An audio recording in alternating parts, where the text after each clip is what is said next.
এই শোনো, বাপের বাড়িতে যাও, যা 40,000 টাকা নিয়ে এসো। ওই তোমার 4 বিঘা ধানের জমি লেওয়া লাগবে। লিয়ে ধান করা লাগবে। আর চলতে পারতেছি না, কাজ কাম নাই, হাতের টাকা পয়সাও নাই। তুমি বাপের বাড়িতে যাও, যায় টাকা পয়সা নিয়ে আসো, তারপরে ব্যবস্থা করো। কিরে লড়িস নি এখনো?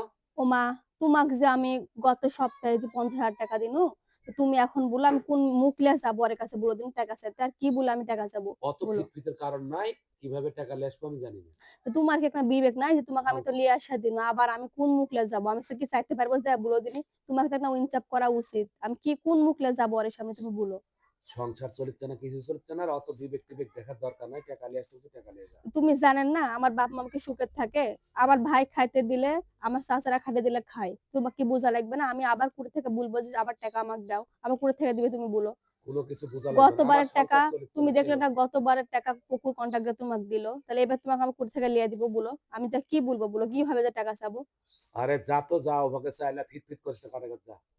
আল্লাহ, তুমি যে কৃষকের গরিবের ঘরে তোমাকে ফেলিছেন এরকম বিবেকহীন একটা মানুষের কাছে। আমি আমি কোন মুখ লিয়ে যাবো? আমি তো টাকা এনে দিবো, এমন না যে টাকা এনে দিবো না। শুনো, তোমাকে আমি একটা কথা বলি। বলো বলো। আমি যাচ্ছি, আমি যাবো, হুম? হুম। তো তোমার কি লিয়ে আসা দেওয়াই লাগবে টাকাটা? অবশ্যই এসে দেওয়া লাগবে। তো শুনো, আমি যাচ্ছি কিন্তু আমি টাকা লিয়ে আসবো কিনা, কি টাকা লিয়ে আসতে পারবো কিনা আমি তোমাকে গ্যারান্টি দিতে পারছি না। আমি যাচ্ছি, তোমার অত্যাচারে শুনো আমি শুনো শুনো যাচ্ছি। শুনো, একটা কথা শুনে যাও। আমি যাও, যাচ্ছি। কিন্তু যদি না টাকা পান না, তাহলে আমি আর আসা টাকা লাগবে না। টাকা পাবো কিনা সেটা আমি তোমাকে বলে যাচ্ছি না। আর আমি আসার যাচ্ছি। দরকার নাই তার। কিন্তু আমি যাচ্ছি কিন্তু টাকা লিয়ে আসবো না সেটা আমি জানি না। তুমি থাকো, আমি গেলাম।